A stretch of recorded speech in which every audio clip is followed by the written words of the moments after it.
अस्सलाम वालेकुम वरहमतुल्लाहि वबरकातुहू। मोहतरम नाज़रीन व सामईन, इस्तकबाल है आपका हमारे इस्लामी सपोर्ट चैनल में। मोहतरम नाज़रीन व सामईन, आज मैं इस वक्त अभी जो मौजूद हूँ, ये ज़िला भागलपुर संधोला प्रखंड के अशरफ नगर के कब्रिस्तान में। आपने उजागर मीडिया के ज़रिए से देखा होगा और भी अन्य बड़े बड़े चैनल पर देखा होगा इस कब्रिस्तान के वाक़या के बारे में। इस कब्रिस्तान में जो वाक़या पेश आया है वो आप लोगों ने देखा होगा, लेकिन आज मैं इस कब्रिस्तान पर मौजूद हूँ और यहाँ के उप मुखिया साहब है और इधर दिखाई यहाँ पर ये सरपंच साहब है और इसी तरीके से पुलिस भी है। तो ये सब यहाँ पर मौजूद है और इंशाअल्लाह हम आपको यहाँ से जो है मुकम्मल जानकारी देंगे। यहाँ पर जो कुछ हुआ है वो आज हम आपको बताएंगे। आप वीडियो में बने रहें और इस वीडियो को मुकम्मल देखिएगा और इस वीडियो को देखने के बाद आपसे जितना हो सके खूब ज़्यादा से ज़्यादा शेयर करें। चलिए हम आपको सबसे पहले मुखिया साहब से मिलते हैं और मुखिया साहब से मालूम करते हैं कि यहाँ पर कितने सालों से घटना हो रहा है, ये वाक़या पेश हो आ रहा है। वो आपको अभी मुखिया साहब, उप मुखिया साहब ये बताएंगे। तो उप मुखिया साहब बताइए, जो है सर काटने का जो वाक़या पेश आ रहा है आपके गांव में अशरफ नगर कब्रिस्तान में, ये कितने सालों से आ रहा है? ये 2021 से चालू हुआ है जी और 2025 तक जी परमानेंट चल रहा है जी। और जब इस घटना को 2021 में जब हुई जी तो हम लोगों ने प्रशासन को खबर किया जी और प्रशासन के भरोसे ही इनको जी छोड़ दिया। जी फिर 22 में हुई तो वही प्रक्रिया रहा, जी 23 में हुई तो वही प्रक्रिया रहा, जी 24 में हुआ तो क्या कहते हैं, उसमें क्या कहते हैं प्रशासन के ऊपर हम लोगों ने दबाव बनाए। जी तो थोड़ा सा क्या कहते हैं इसमें आए प्रशासन, जी लेकिन जब मीडिया की खबर को उजागर कराना हम लोग चाहे मीडिया द्वारा, जी तो मीडिया द्वारा प्रशासन जो उस समय क्या कहते हैं यहाँ पे कोई बड़े दूसरे प्रधानाध्यापक थे, उन्होंने क्या कहते हैं वो अपने अंदर के कुछ उन लोगों को सूचना जो भी मिली थी, जी उन्होंने मेरे क्या कहते हैं मीडिया वालों को डरा के धमका के उस वीडियो को बंद करवा दिया जी और वो वहीं के वहीं रह गए। जी फिर वही घटना जी 2025 में हाँ। यानी ये 5वां घटना जी 2025 में 19 तारीख के रात को जी वो अंजाम दिया। जी अंजाम देने के बाद हम लोगों को मालूम हुई, गांव से हम लोग आए, जब उनका तहकीक किया, तहकीक करने के बाद हम लोगों ने उनसे यहाँ पर कब्रिस्तान पहुंचे, पहुंच कर देखे तो सही कब्रिस्तान से सर को काट के यहाँ से लेके चले गए हैं। उसके बाद हम लोगों ने प्रशासन को खबर किया, प्रशासन आए, प्रशासन होने के बाद प्रशासन ने देखा, उन्होंने बड़े पदाधिकारी यानी डीएसपी साहब को खबर किए। डीएसपी साहब भी एक रोज तो नहीं आ पाए, दूसरे दिन फिर यहाँ पे घटना 3 दिन के बाद हुई। दूसरी घटना में जो नवजात शिशु बच्चे को आप लोग के भी देखे होंगे, आप दूसरे चैनल से भी देखे होंगे, उस समय आए, इसका छानबीन हम लोग समाज में वो समर्थ महसूस होने लगे कि जब आज मेरे मैयत के साथ ऐसा घटना हो रहा है तो कल हमारे जिंदे जी भी हो सकता है। इसका क्या कहते हैं हम लोगों ने मीडिया द्वारा क्या कहते हैं अदर चैनल से हम लोगों ने सरकार तक, प्रशासन तक पहुंचाने का काम किया। तो आज क्या कहते हैं इसका घटना जब ये हुई तो कल मीडिया के अनुसार हमको जैसे मालूम हुआ है कि 2 अपराधी को पकड़े हैं, लेकिन मेरा कहने का मकसद ये है कि 2 अपराधी जो पकड़ाया गया है उसका यहाँ से सनहौला थाना से उसका दूरी तकरीबन यहाँ से 40 किलोमीटर होता है और 40 किलोमीटर के दूरी में यहाँ से वहाँ तक में कम से कम 10 ऐसे कब्रिस्तान हैं जो क्या कहते हैं चोर उसमें चोरी कर सकता है। ऐसी कोई बड़ी बात नहीं, लेकिन वो यही अशरफ नगर कब्रिस्तान में ही आके आज 2021 से 2025 तक क्यों कर रहे हैं? इनके पीछे किनका हाथ है और कौन ऐसा करा रहे हैं? मैं प्रशासन से मैं इस चीज का मांग करता हूँ कि उस शख्स को निकाला जाए जो ऐसा घटना करवा रहे हैं। अगर वो करने वाला पकड़ाया गया है तो कराने वाले कहाँ हैं?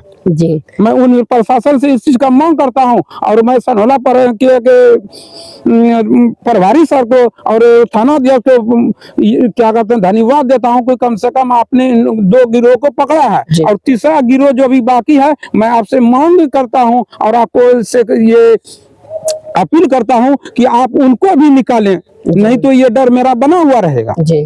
और इसलिए कि चोर गया है, जी। लेकिन चोर भी कराने वाले तो अभी नहीं पकड़ाए गए हैं। और जो 2 आरोपी है वो क्या वो मुसलमान है? वो मुसलमान है कि क्या वो हम नहीं जानते हैं। नहीं। नहीं, नाम से तो कुछ भी हो सकता है, जी। लेकिन वो मुसलमान है कि क्या है, लेकिन जो ऐसे कर्म करते हैं हम उसको मुसलमान नहीं मानते हैं। जी। और कौन हो सकता है जो कि मुर्दे को सर को जो है काट कर ले जाते हैं, या तो क्या कहते हैं वो तांत्रिक इसमें हो सकते हैं? तांत्रिक भी हो सकते हैं, तस्कर भी हो सकते हैं, जैसे समाज में लड़ाने वाले भी हो सकते हैं, जी। हिंदू मुस्लिम कराने वाले भी हो सकते हैं। हम लोग इस गल पर संख्यक हैं। जी। हम लोगों को डराने के लिए भी ऐसा किया जा सकता है। हम लोग को क्या कहते हैं, बहुत ऐसी बातें हैं इसके अंदर वो जो इसका प्रशासन इसका सारा ब्यौरा निकाल सकते हैं। और वो जो 2 आरोपी पकड़ा गया वो इलाके का है या कहीं दूर नहीं, का है? यहाँ से उसका तकरीबन यहाँ वो बांका डिस्ट्रिक्ट के रहने वाले, हम लोग सनहौला प्रखंड के रहने वाले हैं। यहाँ से उसका मकान तकरीबन 40 किलोमीटर दूरी है। जी। और 40 किलोमीटर के दूरी में कई कब्रिस्तान पाए जाते हैं। जी। और आते हैं यही पे अशरफ नगर कब्रिस्तान में। अशरफ नगर ही कब्रिस्तान में 2021 से आ रहे हैं। ये बहुत अफसोसनाक वाकया है जो आप लोग अभी उप मुखिया के जरिए से सुन रहे हैं। यहाँ के सरपंच है, इनसे भी बात कर लेते हैं कि आखिर ऐसा यहाँ पर क्यों हो रहा है और सरकार से ये क्या मांग कर रहे थे कि कब्रिस्तान खुला हुआ है, इसके बारे में हम बात करेंगे। तो आप बताइए सरपंच साहब, ये इस वाकया के बारे में, ये जो मैयत का सर काट कर ले जाते हैं और इसी तरह मासूम बच्चों के सर को काट के ले जाते हैं। मैं जब इस कब्रिस्तान में आया, इस वाकया को सुना तो मेरे रुंगटे खड़े हो गए, पैरों तले जमीन खिसक गई और मैंने आज सोचा कि चलो चलते हैं उसी अशरफ नगर कब्रिस्तान में जहाँ पर मासूम बच्चों के गर्दनों को काट कर ले जाते हैं। इसी तरीके से मरने के बाद कोई औरत भी है उसके भी ले जाते हैं।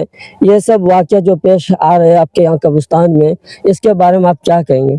सरकार को इसी तरीके से देखिए सर, सबसे बड़ी बात यह है कि ये घटना बहुत जी शर्मनाक घटना है। जी जो किसी उम्मीद का, किसी इंसान से ये उम्मीद नहीं की जाती है जी कि वो इतना नीच काम करेगा। जी चाहे वो किसी धर्म के मानने वाले आदमी रहे, उससे कोई मतलब नहीं है।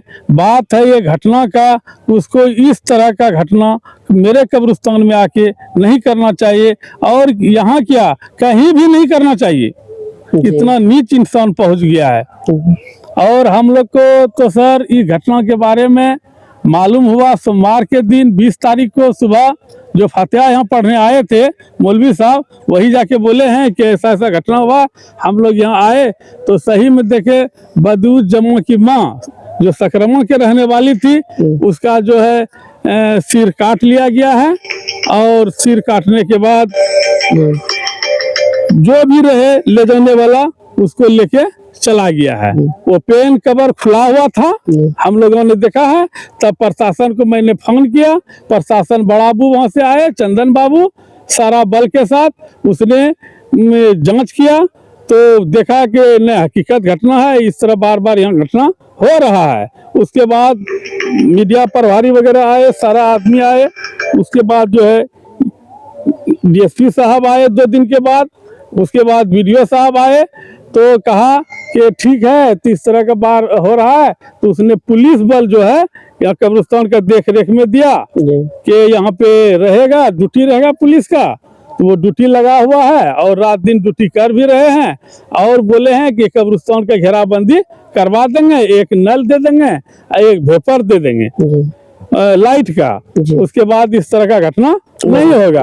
और आज ये सुनने में आया है सर कि 2 ठो को पकड़ा है, और हम तो नाम नहीं बता सकते हैं क्योंकि 2 दिन से भी हम थाना नहीं गए हैं और हमको मालूम नहीं है किस धर्म को मानने वाला है, ये भी नहीं बता सकेंगे। यानी 2 आरोपी जो है, हाँ, 2 आरोपी को पकड़ा गया है।